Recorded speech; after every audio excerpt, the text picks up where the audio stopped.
कल हम लोगों ने कक्षा 10 के जीव विज्ञान की क्लास में अवायवीय श्वसन के बारे में पढ़ा था। और अवायवीय श्वसन में हम लोगों ने क्या किया था कि कोशिका द्रव्य में जब हमारा पचा हुआ भोजन किस रूप में, तो पचा हुआ भोजन ग्लूकोज के रूप में मौजूद होता है, लेकिन ऑक्सीजन अनुपस्थित रहता है। अवायवीय श्वसन का अर्थ होता है कि ऑक्सीजन की अनुपस्थिति में होने वाला श्वसन। तो ऑक्सीजन की अनुपस्थिति में कोशिका द्रव्य के बहुत सारे एंजाइम्स, अलग अलग विशिष्ट प्रकार के एंजाइम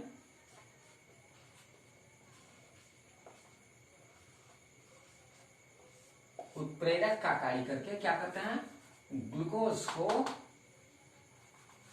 2 पायरुवेट अणु के रूप में तोड़ देते हैं।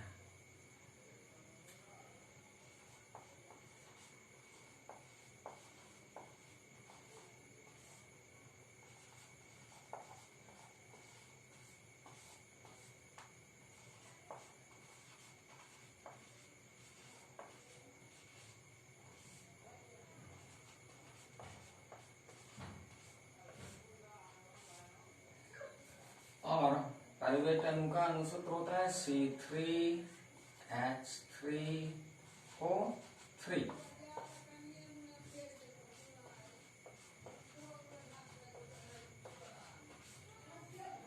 अब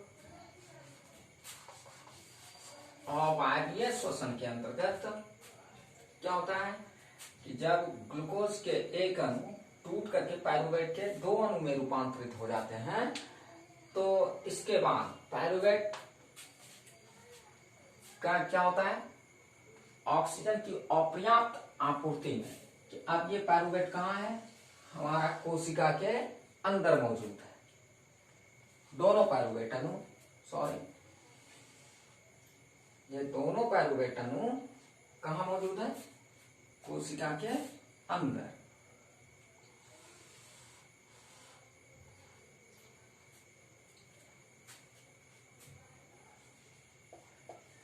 कोशिका में मौजूद है।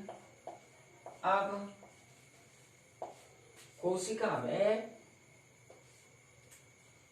इसकी दूसरी प्रक्रिया, यानी यदि पूर्ण रूप से ऑक्सीजन मौजूद नहीं हो तो फिर हमारी कोशिका में मौजूद रहते हैं ईस्ट।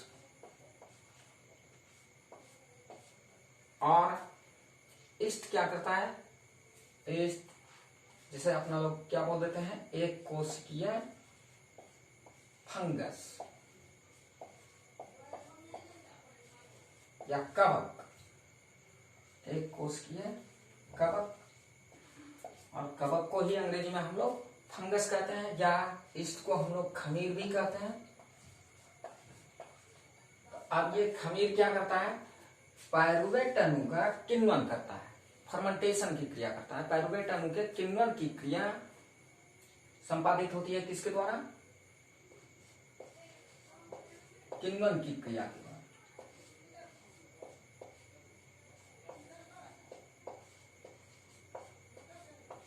और कोशिका के अंदर ये किण्वन की क्रिया का मतलब होता है कि किसी भी पदार्थ को अत्यंत छोटे छोटे कणों में परिणत कर देना।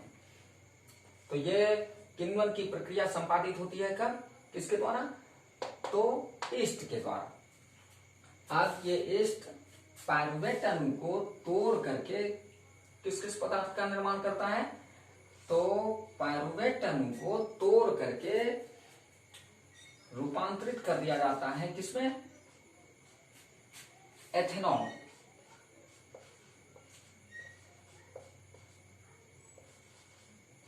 अर्थात इथाइल अल्कोहल।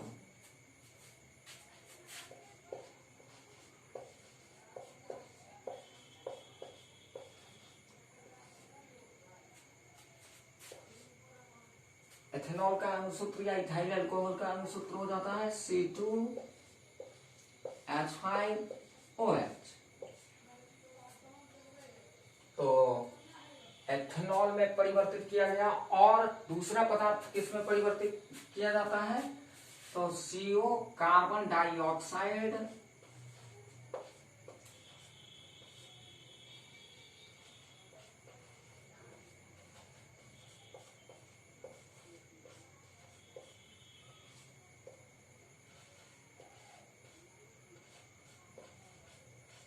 गैस। अब कार्बन डाइऑक्साइड गैस का अणुसूत्र कितना होता है? CO2। तो इस तरीके से किण्वन की क्रिया किसके द्वारा?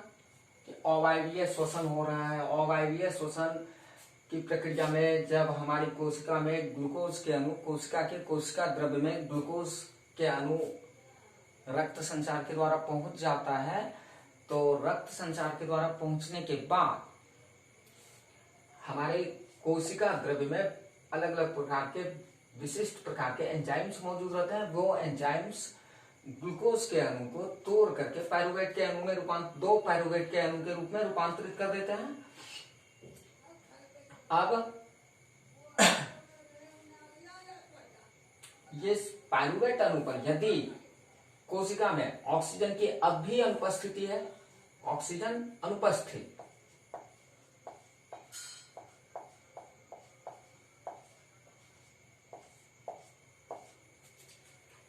तो क्या हो रहा है कि ऑक्सीजन की अनुपस्थिति में ईस्ट जो एक कोशिकीय कवक है या खमीर कहलाता है, उसी को हम दूसरे नाम में खमीर कहने लगते हैं या फंगस कहने लगते हैं।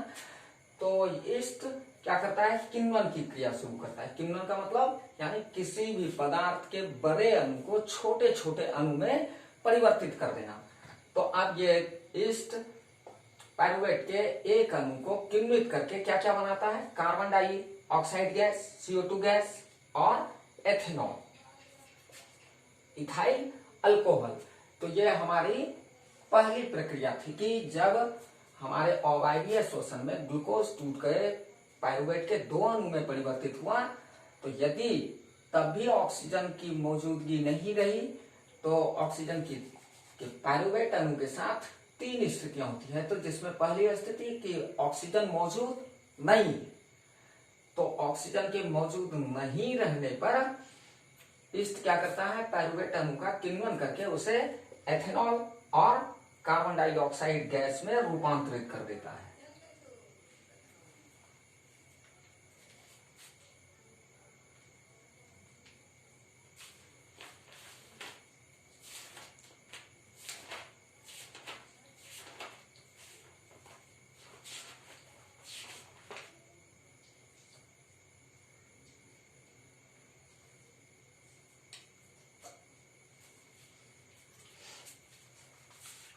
तो आपने स्क्रीनशॉट ले लिया होगा, देख लिया होगा। तो इस तरीके से आप दूसरी स्थिति जो हम क्लास में बताएंगे कि दूसरी स्थिति क्या है, कि दूसरी स्थिति में कोशिका में ऑक्सीजन रहेगा, लेकिन ऑक्सीजन उतनी मात्रा में नहीं रहेगा। और उस स्थिति में पायरुवेट अणु का क्या होगा, कैसे होगा और क्यों होगा, तो अगले वीडियो में हम लोग देखेंगे। तब तक जय हिंद।